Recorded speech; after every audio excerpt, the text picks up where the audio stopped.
quero falar e quero abrir o mês de junho tratando sobre fidelidade. O mês de maio todinho, nós ensinamos e ministramos a respeito de famílias, de relacionamentos dentro de família, em fundamentos da família. Nós ministramos sobre casamento, sobre relacionamento entre pais e filhos, entre irmãos, entre sogro e genro. Enfim, nós tivemos um final de semana maravilhoso e aleluiado passado, com a presença do pastor Ricardo e a pastora Maírla, mas nós damos mais um passo à frente e começamos o mês de junho tratando a respeito de fidelidade. E eu quero usar uma parábola que Jesus conta no capítulo 16 do Evangelho de Lucas, que fala de recompensas eternas da fidelidade. Diz assim o texto: por isso eu lhes digo, usem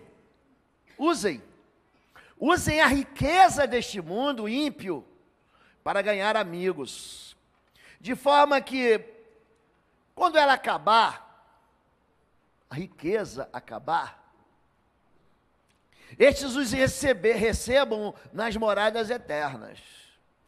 Quem é fiel no pouco, também é fiel no muito. E quem é desonesto no pouco, também é desonesto no muito. Assim, se vocês não forem dignos de confiança em lidar com as riquezas desse mundo ímpio, quem lhes confiará as verdadeiras riquezas? E se vocês não forem dignos da confiança em relação ao que é dos outros, quem lhes dará o que é de vocês?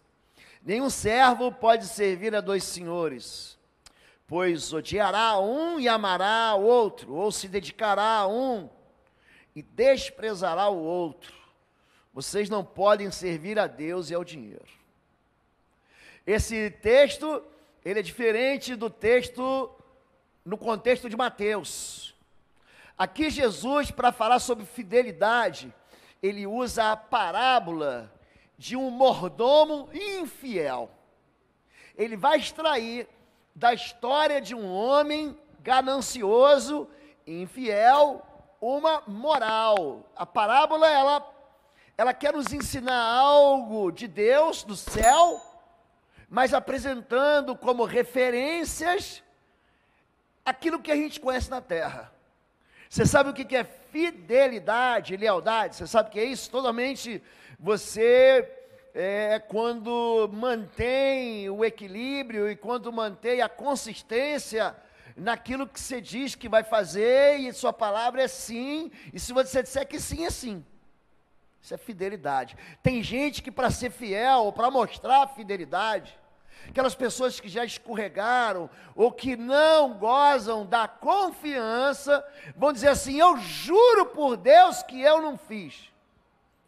O jurar é uma maneira de você trazer Deus como sua testemunha, para que Ele pese uma palavra e você adquira confiança, por isso que você jura.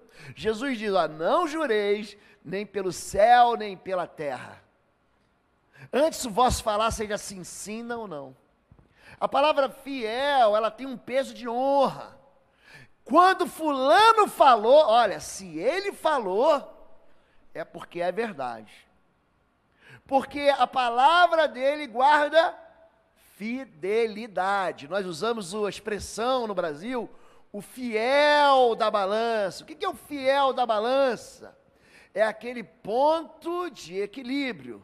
Sabe aquele ponteirinho? Alguns irmãos evitam. Aliás, hoje em dia não existe mais balança com fiel. Eu era menino, eu ia no médico, aí eu subia numa balança mecânica, e aí o médico, ele pedia a balança, ela já pegava a tua altura. Tira o sapato, aí vinha um ferro aqui, botava na minha cabeça. Alguns irmãos estão lembrando, outros não fazem nem ideia do que eu estou falando, os mais jovens não fazem nem ideia do que eu estou falando, mas era uma balança e subia, ela meio que desequilibrava, né? Você subia e aí ele vinha assim, tinham duas fitas, E ele pegava um peso, ia jogando, aí ele descobria, você está com 50, com 60. E depois, para descobrir mais, ele vinha com menorzinho, não é isso? Aí a balança equilibrava e tinha uma pontinha assim, aquilo ali é o fiel. Aí depois vieram as outras balanças, você talvez tenha uma em casa, você comprou aí no Alibaba, no Mercado Livre, no eBay, né? Aquela balança que tem um ponteirinho, sabe aquele ponteirinho? É o fiel, é aquilo que acusa a verdade, aquilo que aponta para a verdade, é o fiel da balança. E Jesus aqui vai abrir um contexto novo para explicar sobre dois amores. Você não pode amar, você não consegue amar Deus e amar Mamon, riquezas, uma entidade que era muito conhecida do povo que vivia na Palestina daqueles tempos, uma espécie de ídolo ao dinheiro, alguém que queria prosperar, fazia sacrifício, né, e pedia ajuda de Mamon. Mas ele está contando uma parábola, e falando que tinha um homem responsável por cuidar, esse era o mordomo, cuidava dos bens do seu senhor, das riquezas do seu senhor, dos negócios. E aí chegou uma história ao ouvido desse senhor, ele está sendo desonesto. Então, o seu senhor falou assim, ó, arruma as coisas que eu vou te mandar embora, eu quero prestação de contas. Ele chamou o homem para fazer uma auditoria nos negócios. Ele falou, já era. Eu não tenho força para cavar buraco, eu não gosto de trabalhar, eu não tenho onde morar, eu vou ficar desempregado. Naquele tempo não tinha INSS, você não recebia auxílio-desemprego, não tinha Auxílio Brasil, não tinha renda família, não tinha nada disso. Então ele falou, o que eu vou fazer? Ele vai lá, chama aquelas pessoas que estavam endividadas e começa a negociar. Quanto você deve? Você deve 100 sacos de farinha? Bota aí que você deve 80.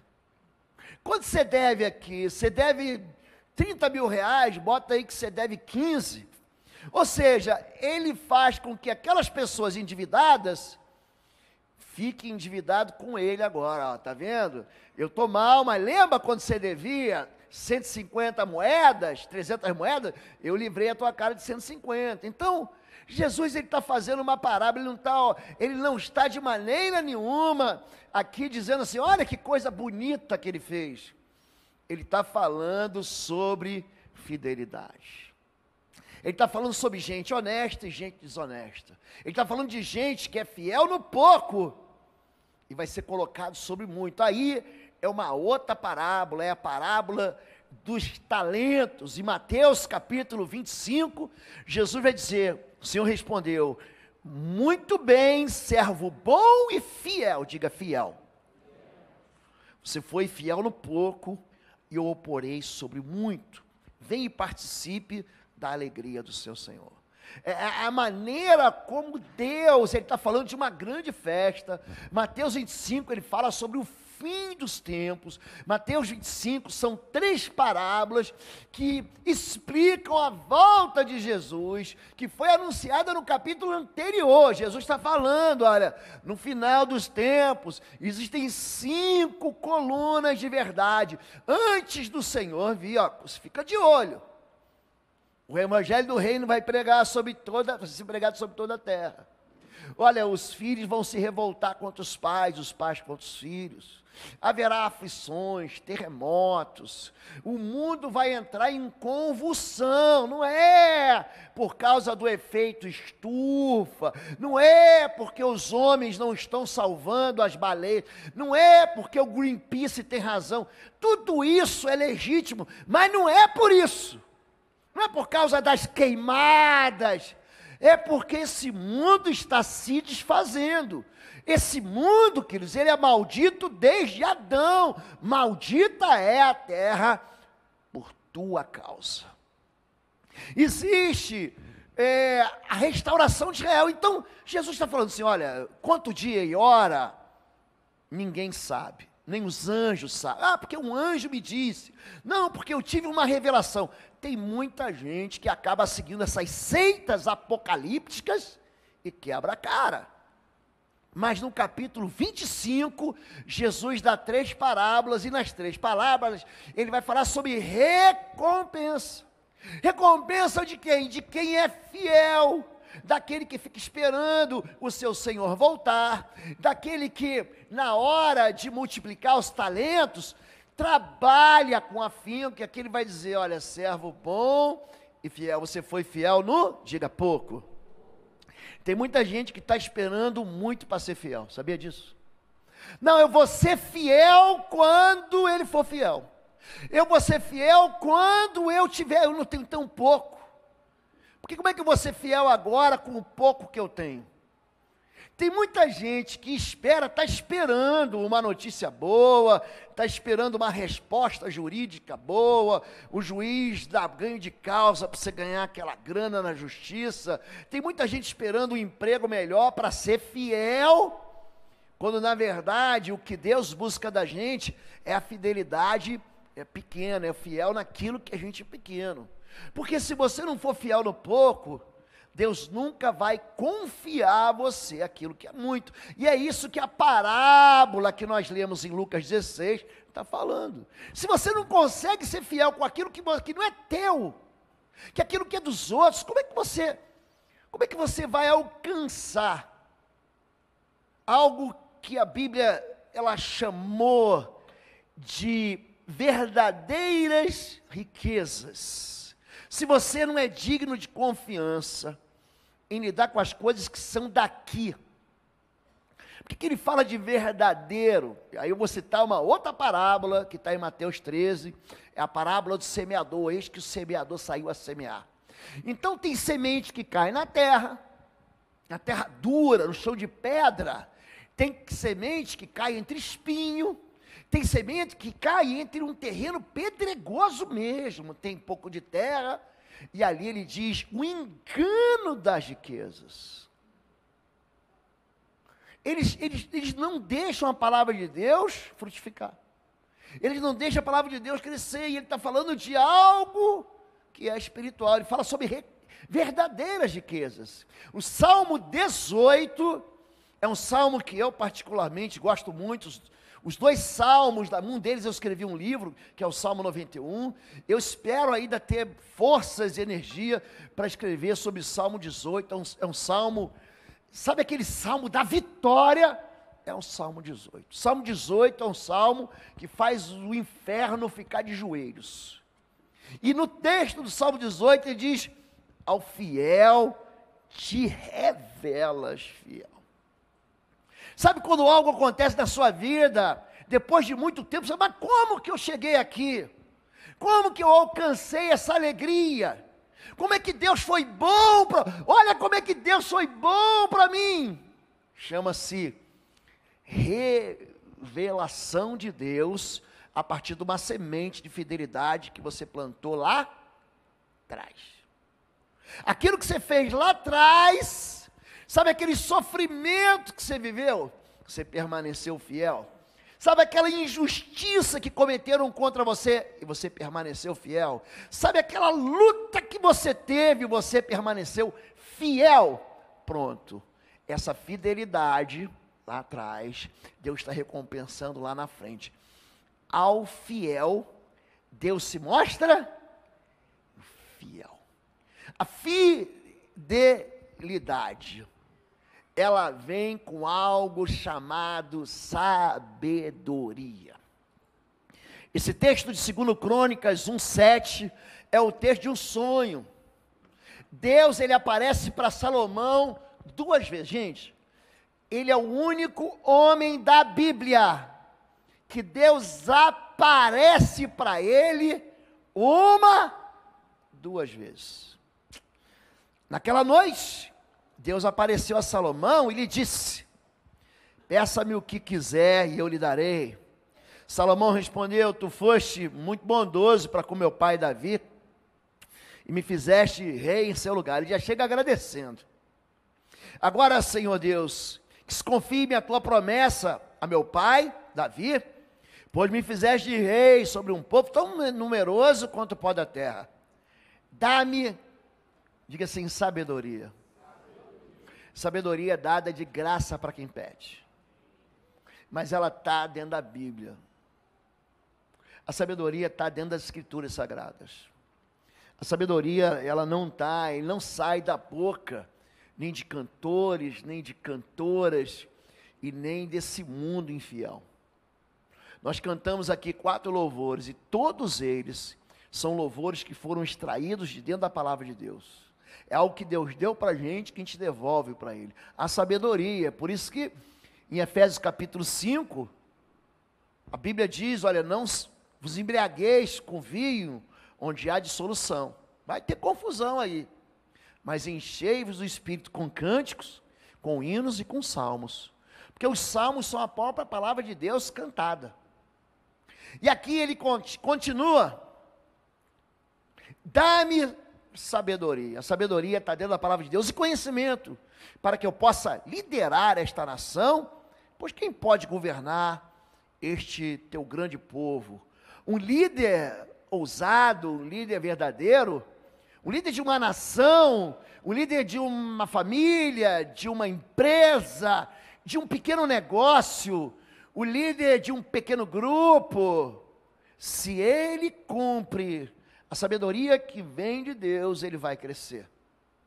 E continua, Deus disse a Salomão, já que este é o seu desejo, este é o desejo do seu coração, e você não pediu riquezas, nem bens, nem honra, nem a morte dos seus inimigos, nem vida longa, mas sabedoria e conhecimento, para governar o meu povo, sobre o qual fiz rei, você receberá o que pediu, mas também lhe darei riquezas, bens e honra, como nenhum rei antes de você teve, nenhum depois de você terá. Ele podia escolher qualquer coisa. Aqui não é gênio da lâmpada, porque o gênio da lâmpada esfrega a lâmpada e diz assim, você tem 3 desejos, não é isso? Não é o que o gênio fala para Aladim? É isso. Mas aqui Deus diz assim, pede-me o que você quiser, da maneira que você quiser, quantas vezes você quiser, me pede qualquer coisa, eu sou Deus. E Deus, ele está se aproximando do rei, e está dizendo assim, o que você quer? Fala que eu vou te dar. Aí ele, um homem que aparentemente já tinha tudo, ele ganha tudo, e mais tudo, e mais tudo, e mais tudo, além da sabedoria e do conhecimento, ele fica cheio de sabedoria. Então, quando a gente fala sobre fidelidade, não há como você não pensar em altar. E aí tem gente que se compara no altar. Tem gente que acha que no altar ele se torna maior ou menor. Na verdade, quando a gente se aproxima do altar, a gente só se aproxima porque a gente é pequeno mesmo. A gente só se aproxima de Deus porque a gente é o menor, estamos pedindo para aquele que é o maior. A gente não tem, está pedindo para aquele que tem. A gente está fazendo um processo de aproximação. E quando você fala sobre riqueza e pobreza, e tem gente que fica olhando, Jesus ficava olhando aonde? O gasofilácio, ele ficava olhando, ele estava sentado diante do gasofilácio, ele fala assim, quando uma moça, uma viúva, não sei se moça, a gente pensa que viúva é tudo velhinho, mas não é, e aí ela coloca 2 centavos, 2 moedas de pequeno valor, e aí ele fala assim, essa mulher deu mais. E enquanto os homens davam muito, ela deu tudo. A oferta da viúva, gente, não é uma oferta pequena, é uma oferta grande. Porque ela deu, diga tudo. Vou tentar fazer você entender. Você tem um carro, ela deu o carro dela. Você tem uma moto, ela deu a moto. Ela não tinha 2 motos, porque se ela tivesse 2 motos, ela colocava as 2 motos. Não é que ela pegou e entregou a cesta básica que ela ganhou, ela entregou tudo. A oferta da viúva impressionou Jesus, por quê? Porque ela veio para o encontro com Deus e ela entregou quantos casacos? Todos os casacos, ela saiu com frio. Ela colocou toda a esperança dela onde? No altar.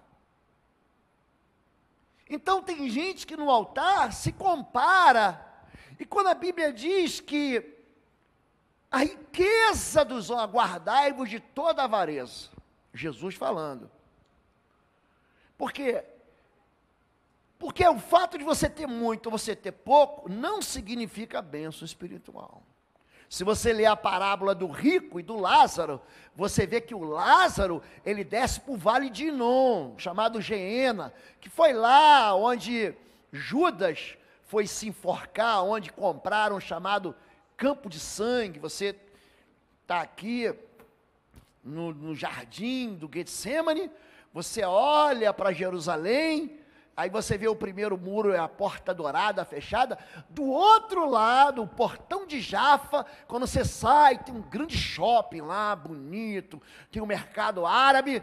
Mais para trás, pensa num lugar que não nasce nada, não mora ninguém, vazio, pronto. Ali é o Vale do Geena, era um exemplo de inferno, onde os corpos...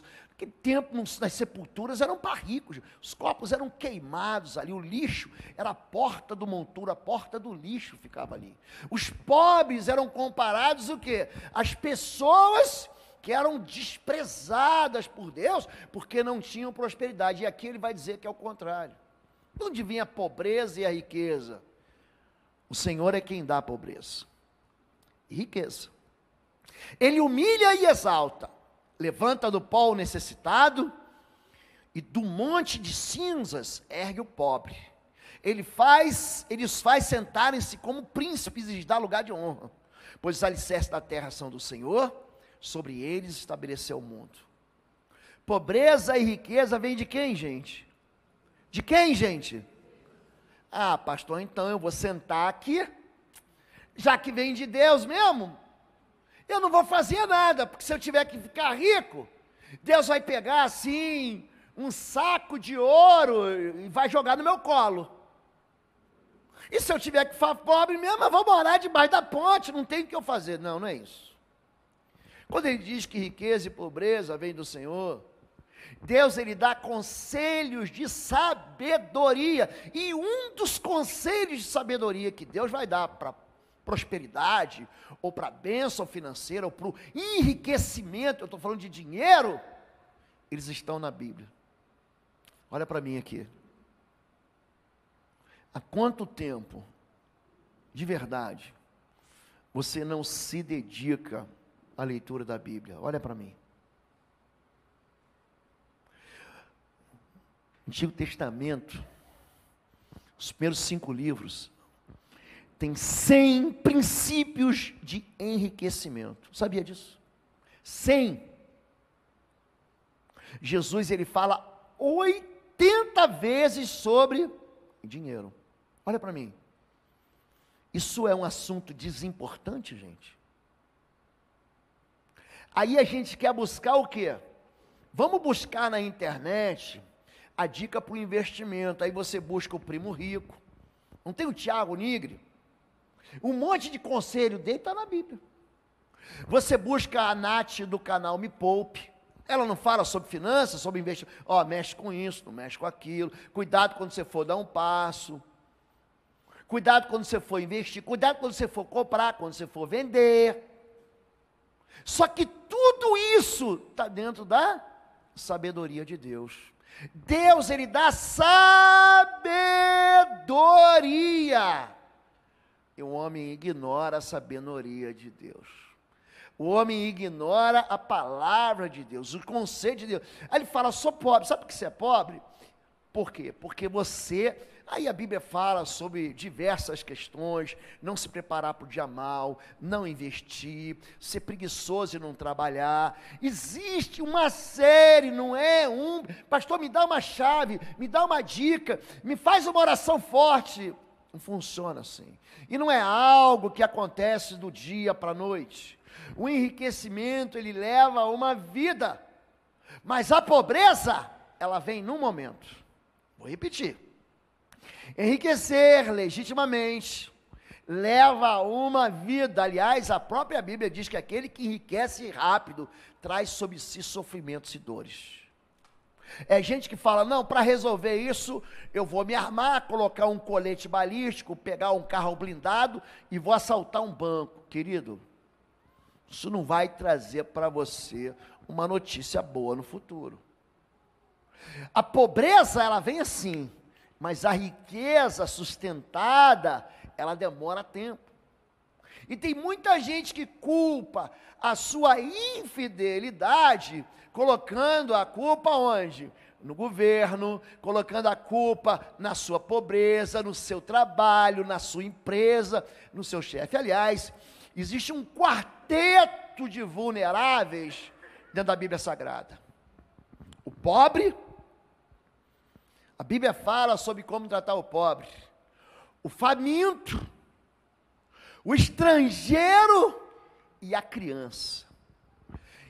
Deus, e Ele não levantou o Estado para cuidar dessas pessoas. Eu acho interessante, porque tem algumas pessoas, alguns governantes, algumas práticas políticas, posições políticas, que eles se colocam como aqueles que defendem os mais pobres. Olha para mim. Isso não é assunto do Estado. Isso é assunto da igreja desde o princípio. Aliás, o imperador no tempo de Pedro, o apóstolo, era Calígula, um homem marcado pela sua imoralidade.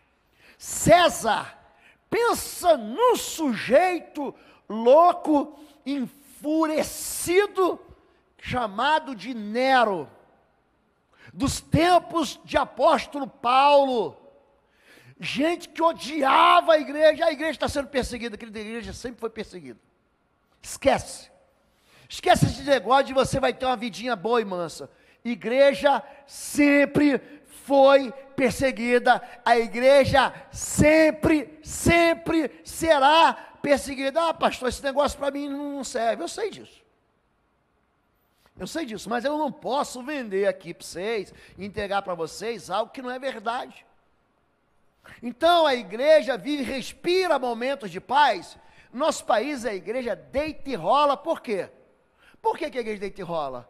O evangelho é pregado em qualquer lugar, na televisão, no rádio, na internet, no Facebook, no Instagram, no YouTube. Aqui a igreja vai morar na China, vai morar na Coreia, vai morar no Japão. Para você fazer uma marcha para Jesus, você não tem que ter autorização do Estado, não. Você tem que ter autorização por escrito de todos os habitantes da rua que você vai passar. Você pode ser crente, mas não pode importunar ninguém com a tua fé. Aqui, se você quiser pegar um banquinho agora, ir para o alto para a rua 15, subir com o microfone, uma caixa de som e começar a falar de Jesus, ninguém vai te perturbar. Ninguém. Se você quiser pregar hoje dentro da prisão, eu vou lá em Piraquara para pregar. Gente, o delegado, o chefe da prisão, o sistema vai mandar, não, vai lá, acalma o coração desses presos, acalma o coração dessas presidiárias. Aqui é liberdade. Mas existem lugares em que o evangelho é proibido. Existem lugares que o evangelho vai causar morte. Vai para um país islâmico radical, vai lá distribuir Bíblia para você ver. Isso é uma história que só os missionários que vivem o desconforto da missão, mas a alegria da vida com Deus conhecem. Quando nós falamos sobre riqueza e pobreza, ele vem da maneira como nós obedecemos e nós desobedecemos. Toda a sua glória, esse homem chamado Salomão, se você pegar os textos que falam dele, 1 Reis 10, vem uma rainha. Gente, a Etiópia, que hoje é um país que a gente lembra a miséria. O que você pensa em Etiópia hoje? Você pensa em quê? Em mãe desnutrida, dando de mamar para os seus filhos esqueléticos. É isso que você pensa da Etiópia. Um país miserável, não é isso? Gente, quando a Etiópia, no tempo de Salomão, está pensando, era a segunda maior potência do mundo. E a rainha do segundo país mais rico do mundo. Então hoje o país mais rico do mundo é os Estados Unidos. O segundo país mais rico do mundo é a China.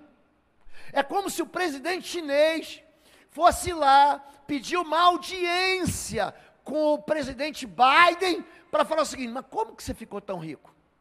Ele foi pedir sabedoria. Essa mulher chamada Rainha de Sabá, ela vem para conversar com Salomão e fala: me dá a dica, me diz aí de onde que vem isso, porque eu estou vendo, todas as taças do rei Salomão eram de ouro, bem como todos os utensílios do palácio da floresta do Líbano. Não havia nada de prata, pois a prata quase não tinha valor.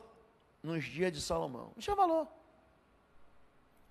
De onde que veio isso? Veio de uma sabedoria que Deus deu, e a primeira ponte, a primeira ligação, o primeiro princípio que Deus deu para Salomão, é o princípio da fidelidade. Se você for fiel no pouco, Deus vai te levar para um lugar de fidelidade.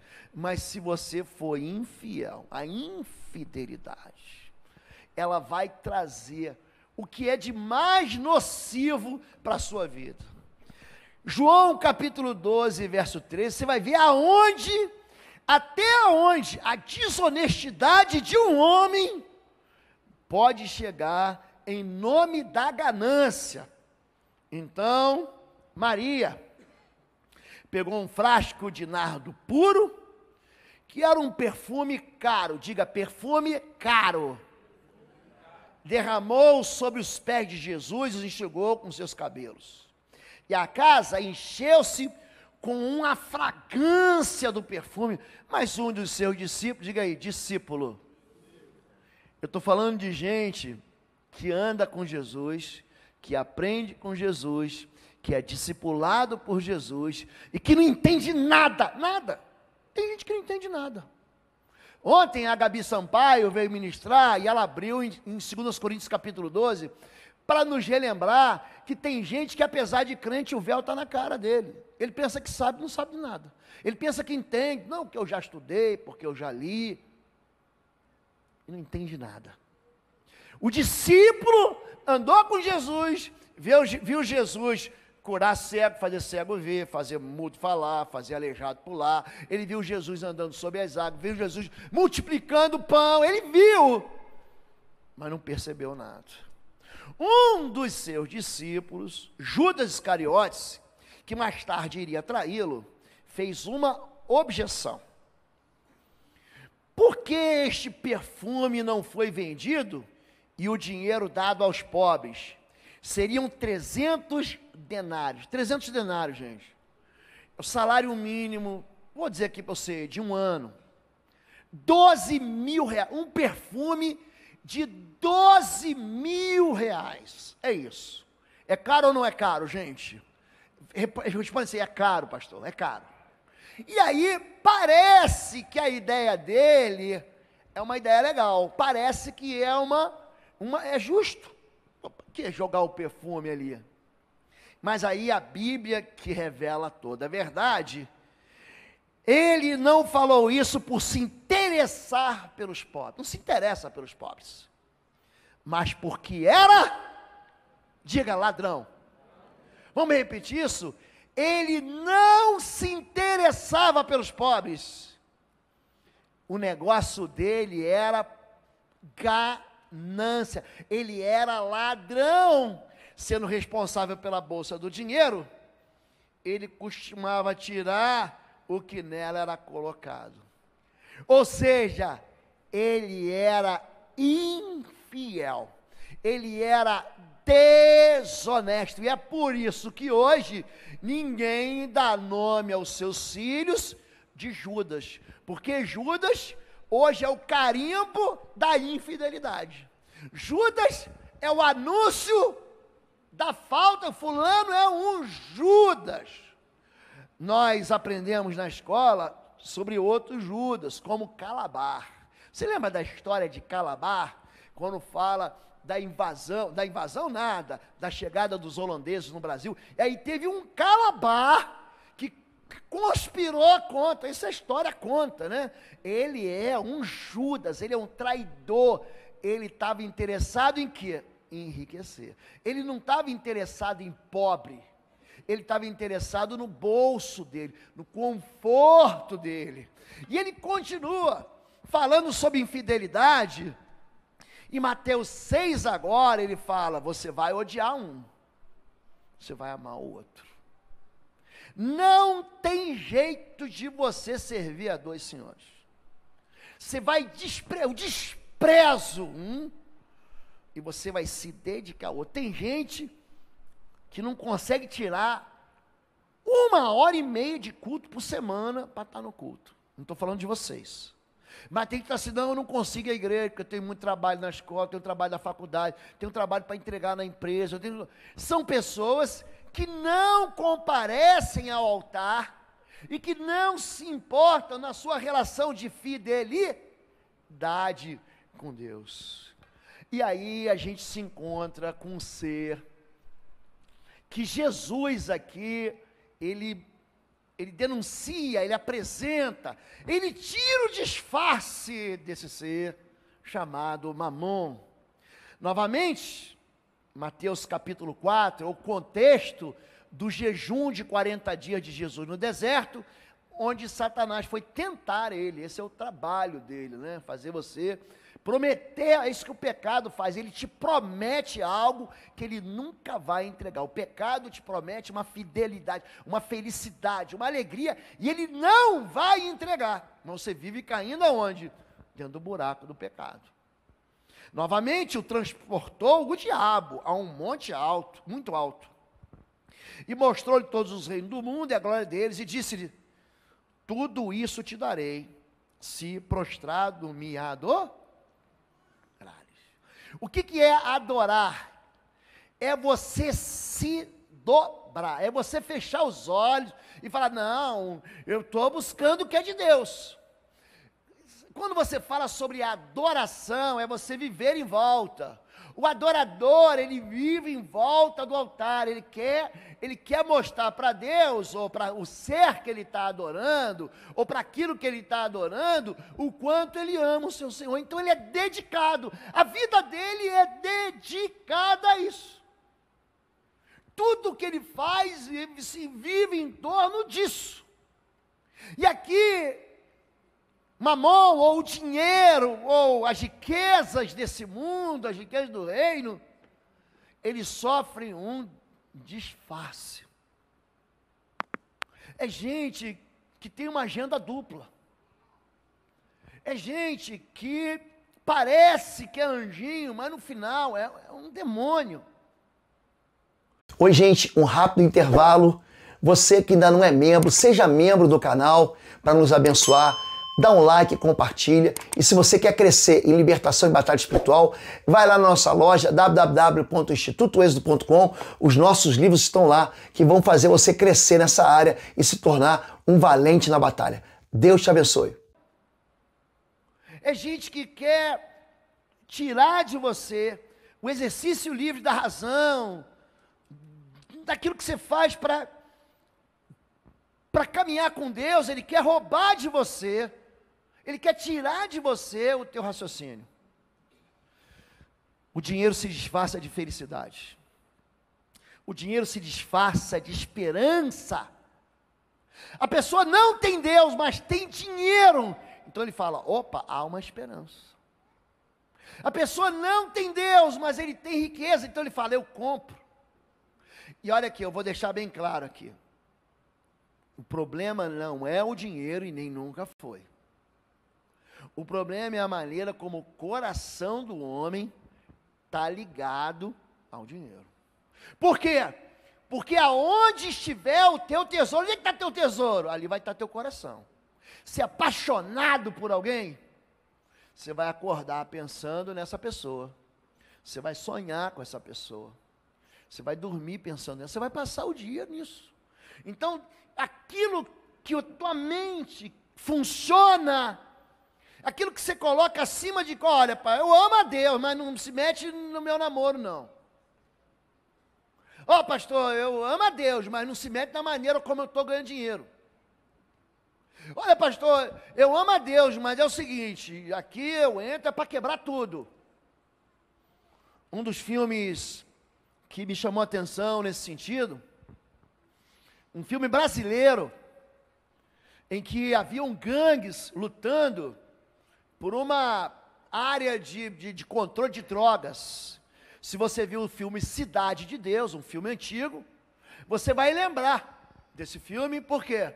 Porque tinha uma facção rival que ia atacar a outra, e eles viviam nisso. Eles se reuniam na igreja para orar e para pedir a proteção de Deus, quando eles iam sair para assassinar os seus rivais. Ele pediu a morte dos seus rivais, E ali eles pediam para Deus, para que Deus guardasse a integridade deles e a vida deles. É mais ou menos o seguinte: aí Deus, eu vou assaltar um banco, agora não deixa a polícia me ver não, não deixa que as minhas digitais sejam encontradas, eu vou fazer um desfalque na empresa, eu vou fazer aí um esquema na licitação, mas não deixa nenhum vestígio, Deus me livra. E aí a pessoa é presa, a pessoa morre, e ela bota a culpa em quem?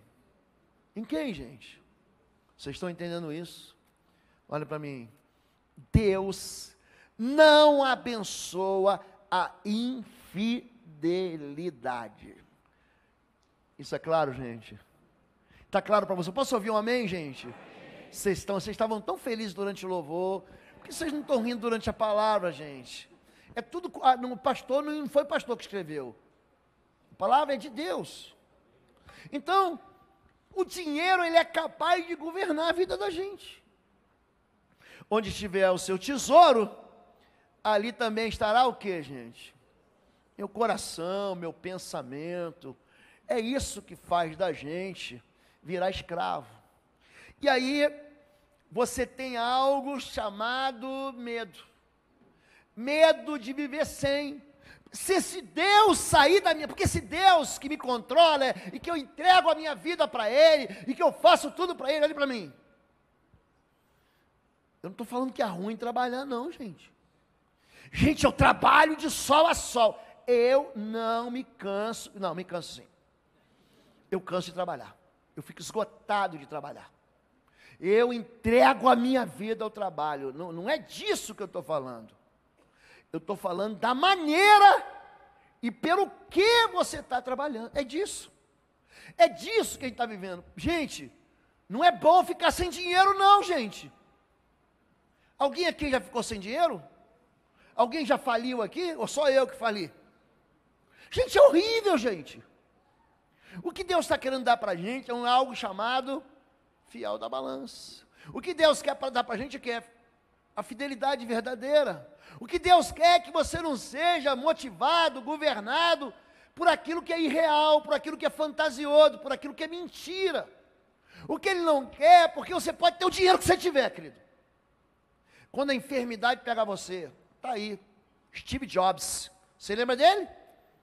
Ele é falado até hoje, é o cara do Vale do Silício, ele é o cara da Apple, ele é o cara, gente, um homem que tinha uma inteligência, uma capacidade de liderança, morreu sem amigo. Você viu o filme do Steve Jobs? Você leu o livro, eu li o livro do Steve Jobs, ele morreu sem amigo, a filha dele, ele tentou dar para o computador o nome da filha dele, que ele rejeitou, um sujeito péssimo de relacionamento, péssimo, mas era um gênio. E aí, mais ou menos com a minha idade, teve um câncer bilionário, um dos homens mais ricos do mundo na época, e o dinheiro dele não comprou a cura dele. Foi o presidente do Santander, eu vou aqui me dirigir ao Fred, que também perdeu o dinheiro. Chega uma hora que ele é incapaz de realizar aquilo que a gente pensa que ele vai realizar. Então ele vai nutrindo a gente com um monte de migalhas, e aí no final você não chega onde você quer, o medo, eu não tenho nenhum pedaço de pão. Foi isso que a viúva falou para quem? A viúva falou para o profeta. Me dá um pedaço de pão, reparte comigo aí um pouco d'água. Não tenho. Porque se eu der para você, eu não vou ter para o meu filho, e que se eu der para você, a gente já vai morrer mesmo, não tem mais nada para comer. Esse amor ao dinheiro é um amor dolorido demais. Porque o amor ao dinheiro, veja bem, não é o dinheiro, é essa paixão, eu sou apaixonado, é a raiz de toda a espécie de mal. Você já vai ver por quê. Nessa cobiça, alguns se desviaram da fé e se traspassaram a si com poucas dores. É isso, gente? É com poucas dores, gente? Só que nós somos convencidos, a mente da gente é convencida o tempo todo, o dia todo, na mídia, o tempo todo, a amar o dinheiro. Você cresce, gente que passou fome, minha avó, ela falava sempre para mim no tempo da guerra. Não, porque no tempo da guerra, ela se referia o quê? À Segunda Guerra. Quando o esforço de guerra vai para onde? Para a linha de batalha.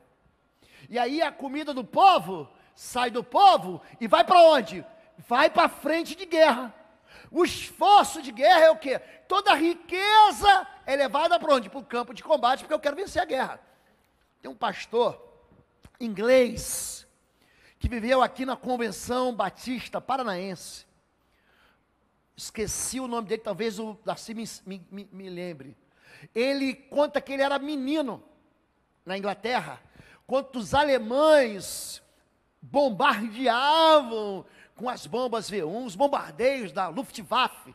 Eles invadiam Londres, eles apagavam as luzes para que os pilotos não sabiam, naquele tempo não tinham o que a gente tem hoje aqui, de radares, não existia mesmo. Então eles iam mais ou menos numa rota, numa velocidade, e achavam, mais ou menos aqui, eles jogavam as suas bombas para bombardear Londres, e aí os campos de aviação ingleses foram levados para o norte, quase lá na fronteira com a Escócia, só que para produzir avião precisava de uma liga metálica, e essa liga metálica era a liga do penico. Então, se você tem sanitário em casa, você podia ter vivido no século retrasado, onde houve uma guerra, e você tinha o quê? Você tinha um penico, você usava penico. Não tinha banheiro, não tinha esgoto, esse sistema de esgoto que você tem, que você dá descarga. E aí eles pediram a todos os moradores, me dá teu... Imagina você ficar sem vaso sanitário na sua casa. Era o penico. E aquela liga do penico, eles passavam com os caminhões, eles recolhiam alguns, para quê? Para o esforço de guerra. Isso traz o quê? Pobreza para quem está aqui. O amor ao dinheiro, ele é causado por algo chamado a cobiça. E agora a gente vai ver. Eu vou passar aqui, parece longo, mas não é. Razões pelas quais o dinheiro que está no seu bolso, que pode ser só dinheiro, quem manda no meu dinheiro sou eu. Agora o problema é quando o dinheiro começa a mandar em você, aí é problema. Aí Mamon se tornou o seu Deus. Quando é que Mamon se torna o Deus da gente? Quando é que Mamon nos torna infiéis?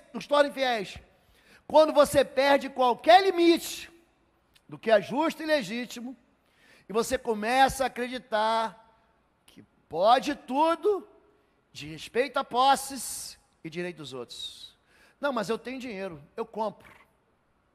Quanto custa? Quanto custa? Vem cá, eu sei que eu estou com 20 pontos na carteira. Eu sei que eu estou com 40 pontos na carteira. Quanto é que custa? Eu sei que eu estou dirigindo bêbado. Eu sei que eu estou fazendo loucura, avançando o sinal, estacionando no lugar da ambulância, no lugar do idoso. Aliás, deixa eu fazer um parênteses aqui. Nós temos um ministério aqui na igreja. É o Ministério de Trânsito, que é coordenado pelo pastor Getúlio, pelo Maurício Almeida. Eles dão a vida por vocês. Eles chegam aqui pelo menos 1 hora antes do culto. Eles organizam tudo, eles preparam para a gente. Então, o nosso estacionamento, de fato, ele é pequeno para a igreja hoje. E é por isso que nós já estamos pensando em alugar uma outra propriedade aqui do lado, para que se torne, são 14 mil metros, 14 mil metros, 1.400 metros quadrados, para quê? Para a gente ter estacionamento para todo mundo. Então, quando o moço do trânsito está ali, ele está ali para ajudar você. Às vezes você chega irritado, o teu time, por exemplo, você vem no culto da noite, o teu time perdeu. Normal. Meu time também, ele só ganhou em 2019. Perde direto, estou preso lá em 2019. Meu time hoje está lá perto da beira da zona do rebaixamento, do submundo do futebol. Aí você brigou com a tua sogra, brigou com o teu sogro, e aí você vem zangado para o culto, mas o moço que está aqui é um moço amável, nós não temos nenhum xireque no trânsito, tiramos ele, são homens gentis, se estiver chovendo ele vai te oferecer um guarda-chuva, então se ele falar assim, aqui não pode estacionar, é a vaga do idoso, aí você que é crente, você não é crente, gente? O povo crente, fala assim, amém, é a vaga do idoso, aí você não pode estacionar na vaga do idoso, aqui é a vaga para o portador de necessidade especial, ó, aqui não pode, então não briga com o moço, ele é um gentil homem de Deus, que está oferecendo para você uma oferta de amor, a te ajudar, ele está cuidando do seu carro, sabia disso? Fica tranquilo que ele está lá cuidando do seu carro, com aquele colete amarelo, cheguei, ele está lá cuidando de você, tá bom? Então vamos voltar aqui, vocês entenderam? Fecha o parênteses. Quando a pessoa perde o limite, quando ele acha que aquilo que é ilegal se torna legal por causa do dinheiro. Esse é o nosso número 2, está aí. Quando pratica o ilícito para ganhar dinheiro. Fazemos qualquer negócio. Você lembra da escolinha do professor Raimundo? Aí tinha um sujeito lá que fazia qualquer negócio. Gente, quando você faz qualquer negócio, para ter dinheiro, uma mão te mordeu, te picou e te envenenou. Número 3, quando você perde as pessoas para ficar com dinheiro, em vez de perder dinheiro para ficar com as pessoas. Tem gente que parou de falar com uma pessoa por causa de R$50.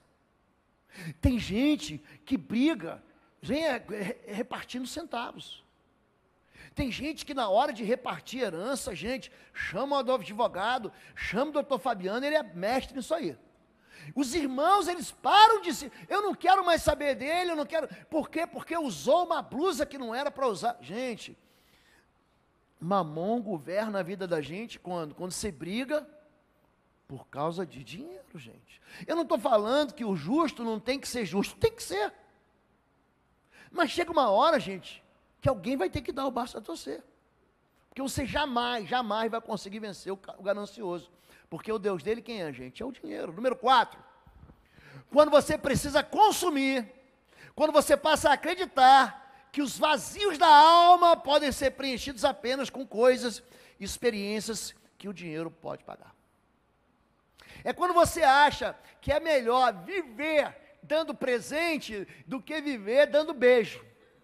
É quando você acha que é melhor viver comprando coisas do que experimentando as coisas. Você já brincou com teu filho, ou teu pai brincou com você de cabaninha? Já fez isso? E aí você pega os lençóis em casa e junta com o pregador e fala, alguém já fez isso? Só eu fiz isso com as crianças. Gente, esses momentos, eles não vão superar o presente. Eu me lembro da professora me chamar na escola por causa do meu filho. Assim, eu pedi para o teu filho escrever qual o melhor brinquedo dele. Ele fez um boneco. Eu falei, quem é? Meu pai. Não, eu quero o brinquedo. Não, mas o melhor brinquedo é meu pai. Então, tem gente que acha que pode preencher o vazio de alma com coisas. Não pode. Não, estou triste, eu vou no shopping para gastar.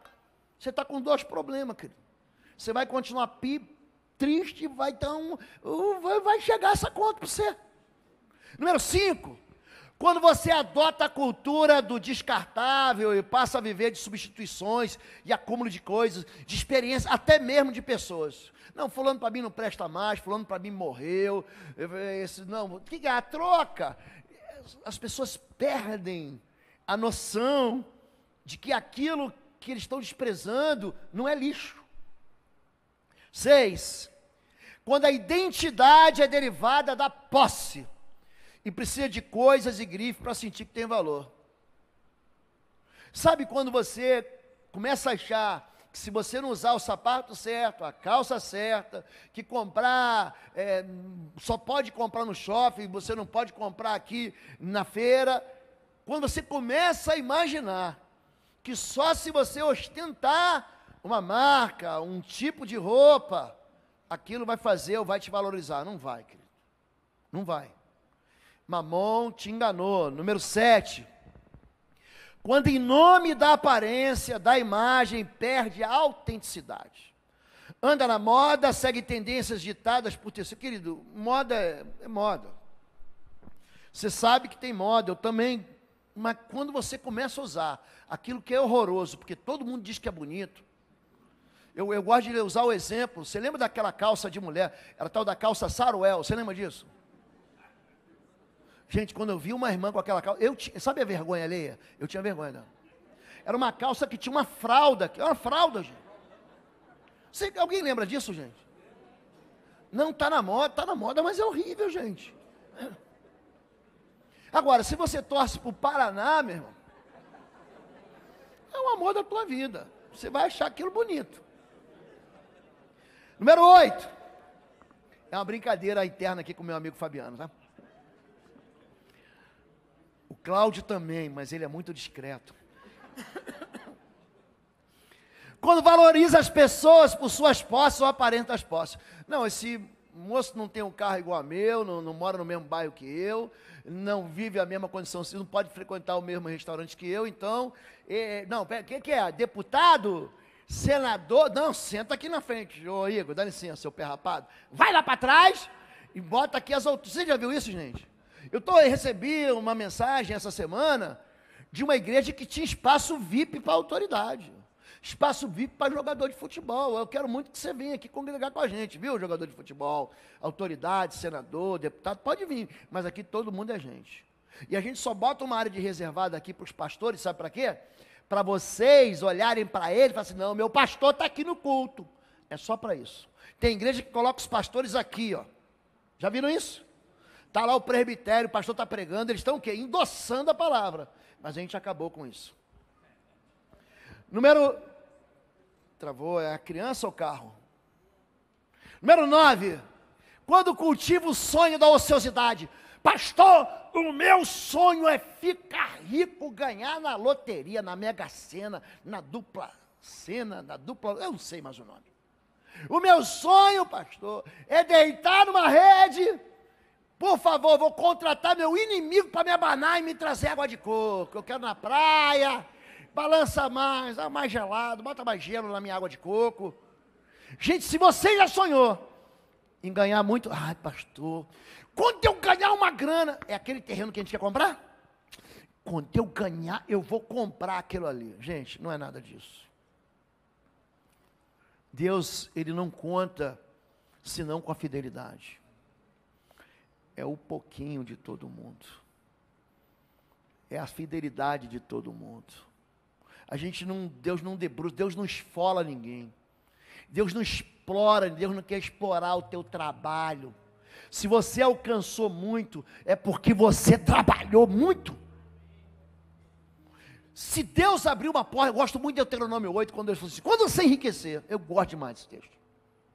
Quando você entrar numa terra, você começar a aproveitar, beber do vinho que você não plantou a uva, e tomar do azeite que você não plantou a oliveira, e desfrutar de um lar que você não construiu, presta atenção, não diga no teu coração, foi a minha força, porque foi o Senhor que te abençoou, porque você obedeceu.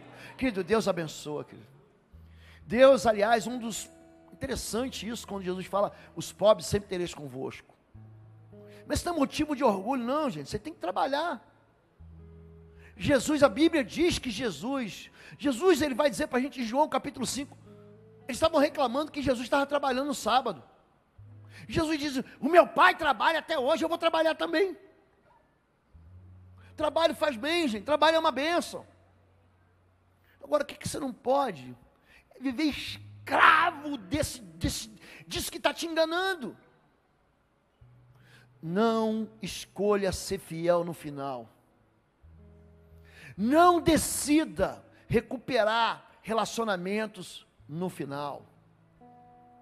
A fidelidade é uma marca que recompensa a nossa história com Deus. A fidelidade é enxergada por Deus. Servo, gente, você já imaginou que você ouvir isso de Deus? Porque essa é a palavra que eu quero ouvir de Deus, sabia? Quando eu chegar no céu, o que você quer que Deus te diga? Eu quero que Ele diga para mim o que está em Mateus 25, 21. Servo bom e fiel. Entra no gozo do seu Senhor, entra na alegria. Foste fiel no pouco, sobre o muito eu vou te colocar. Eu tenho uma vida só, eu não vou viver outra vida.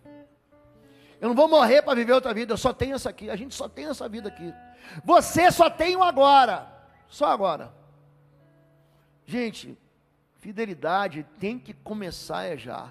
É uma ruptura, é uma decisão, é uma escolha. A fidelidade gera uma recompensa, que às vezes você fala, de onde que veio? Veio lá de trás. Ao fiel, eu me revelo o que, gente? Fiel. Ao fiel eu me revelo fiel.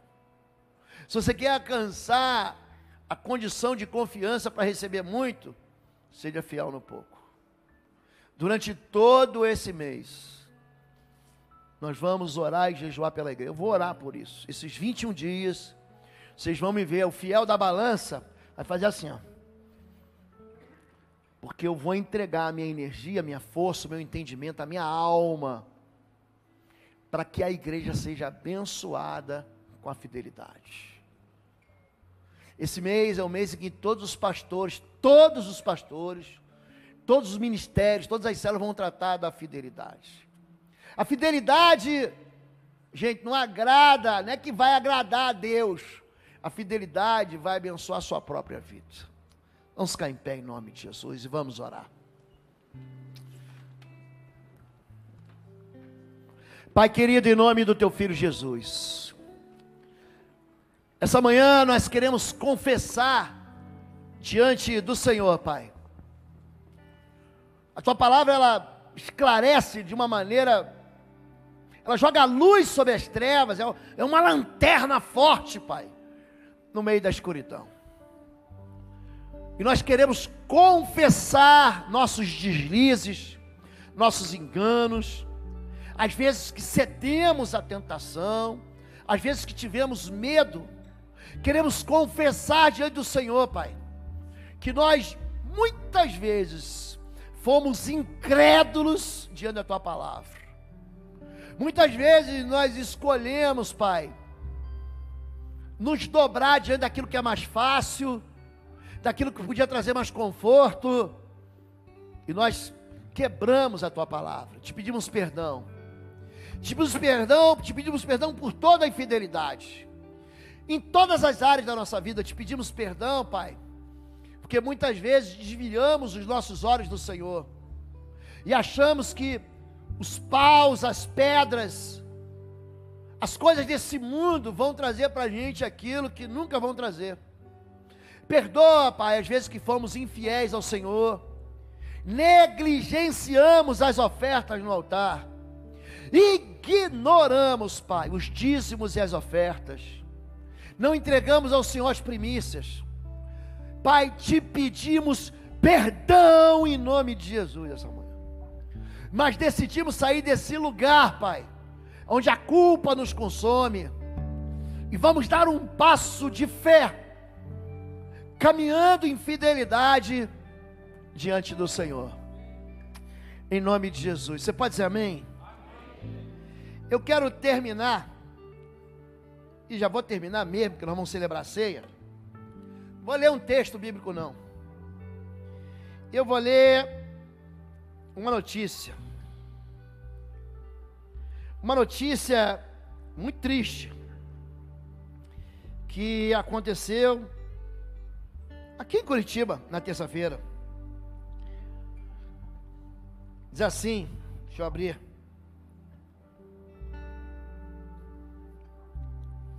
Não achei a de ontem. Bom, mas se você abrir no teu, daqui.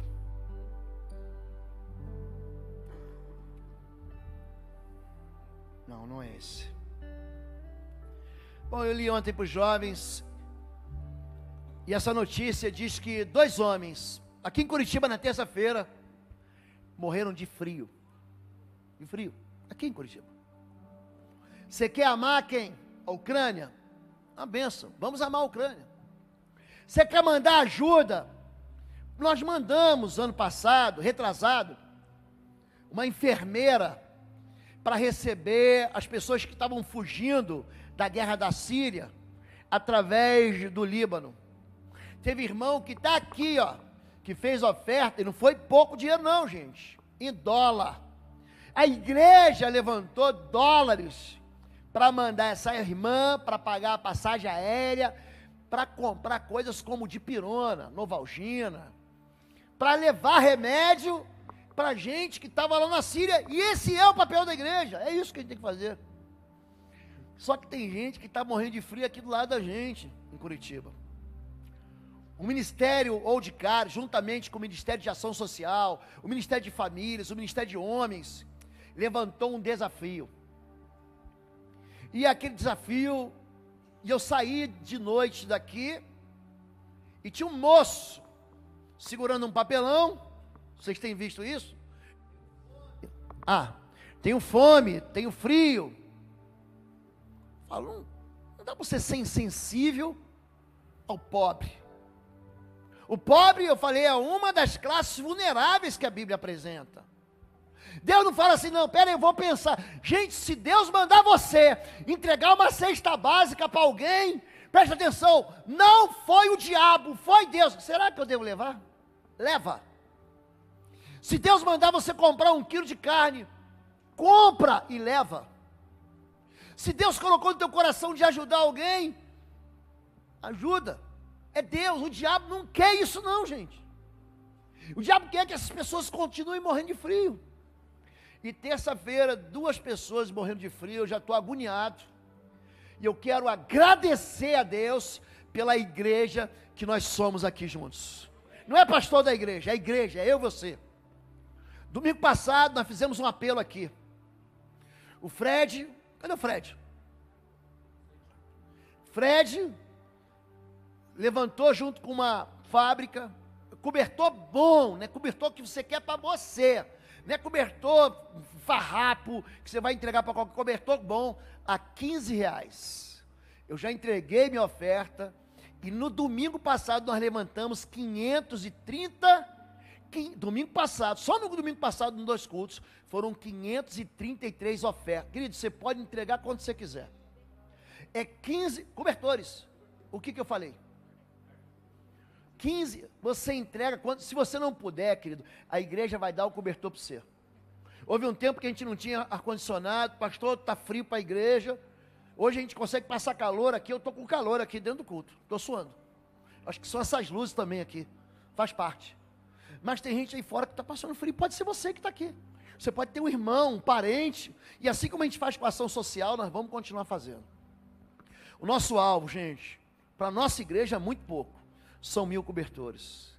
E eu gostaria de hoje, porque amanhã eu quero pedir para a administração encomendar os cobertores, porque junto com os cobertores, a turma do sopão, gente, tem uma turma maravilhosa, que está no meio da gente aqui, ó, que vem, que faz comida, que larga filho, que larga empresa, que larga negócio. O que eu posso fazer? Colocar sal? Eu coloco sal. Eu não sei cozinhar, mas eu sei carregar peso. Eu sei pegar e colocar, sei dirigir a Kombi. Essa turma está saindo, gente, de madrugada, para dar comida quente para a gente, porque nós temos um sistema de saúde em Curitiba, mas tem gente que não quer sair da rua. Então, só pelo amor a Deus, nós vamos lá entregar para eles. Então, querido, fidelidade nos dízimos. O dízimo não é teu, é do Senhor. Não seja desonesto com Deus, querendo que Deus recompense você. Você vai ter que dar esse passo de fé. Você vai ter que aprender isso. Número 2, não viva uma vida financeira desorganizada. Número 3, se Deus mover o teu oferta, querido, não é dízimo. Oferta vai além do dízimo.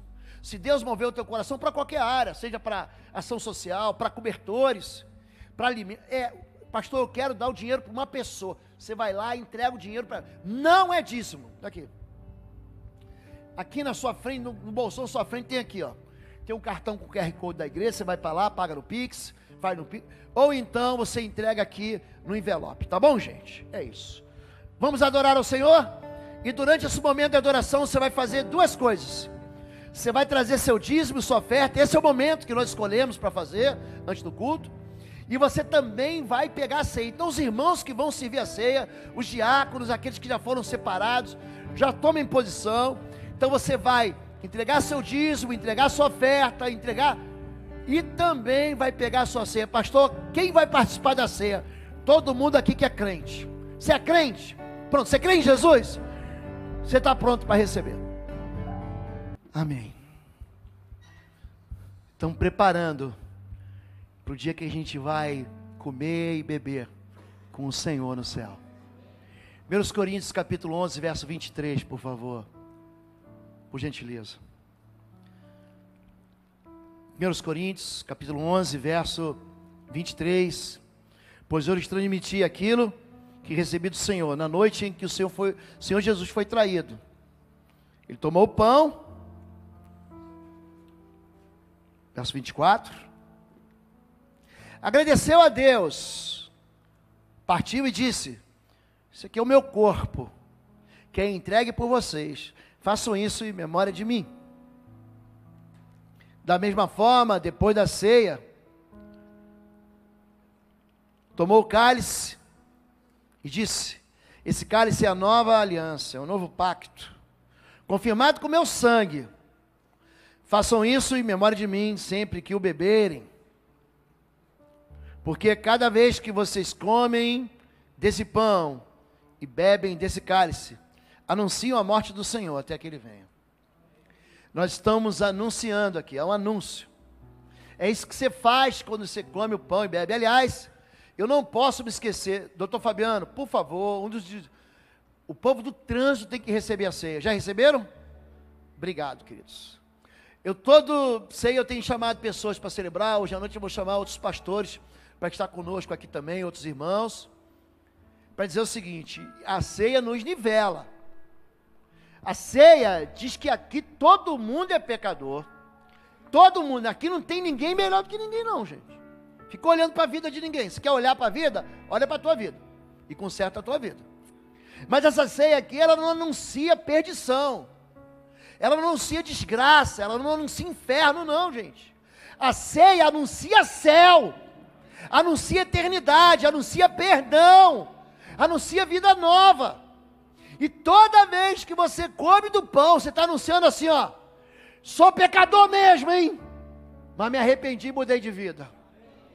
Eu estou anunciando que o sangue de Jesus, o meu Senhor, já foi derramado e selou um pacto entre a minha vida e Ele. Esse sangue está me fazendo de mim uma nova criatura. Esse pão aqui que eu vou mastigar, que eu vou engolir, ele simboliza um alimento espiritual que me fortalece. Eu estou anunciando que o meu Deus, que me salvou, vai voltar. Jesus vai voltar. E quando Ele voltar, aqueles que morreram no Senhor serão ressuscitados primeiro. Gente, vai ter um encontro maravilhoso. É isso que nós estamos anunciando, uma festa. Então agora você vai comer o pão, você vai beber o cálice, dando graças a Deus pela salvação que Ele te deu. E não é por causa de você e algo que você fez, mas foi por aquilo que Jesus, o Filho de Deus, fez por você. Pode comer o pão.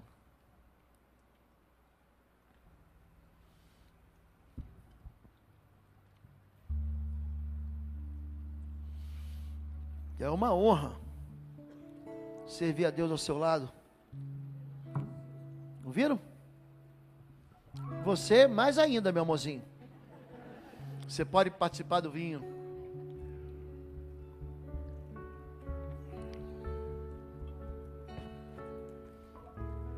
Levante sua mão. Pai, nós te damos graças, como Jesus nos ensinou. Naquela noite em que Ele foi traído, Ele partiu o pão, e nós hoje aprendemos a repartir o pão. Aprendemos a repartir o pão com quem tem fome, com quem passa frio. Essa igreja precisa ser de fato, e já tem sido, Pai, obrigado, porque os teus filhos têm se importado com quem não tem nada. Quando eu soube, na semana passada, que no primeiro domingo, alcançamos mais da metade do alvo, Pai. Bendito é o teu nome, bendito é o teu nome no meio do teu povo, Senhor Deus. E agora nós anunciamos que temos uma ligação, uma aliança, um pacto, que nos liga ao Senhor para sempre, de eternidade em eternidade. Nós anunciamos a tua volta. Vem, Senhor. Vem logo, Senhor. Vem logo, Senhor, vem buscar a tua igreja. Nos leva para esse lugar onde não haverá mais frio, nem dor, nem fome, e nós não vamos necessitar buscar mais nada, porque o Senhor será tudo em nós, em nome de Jesus.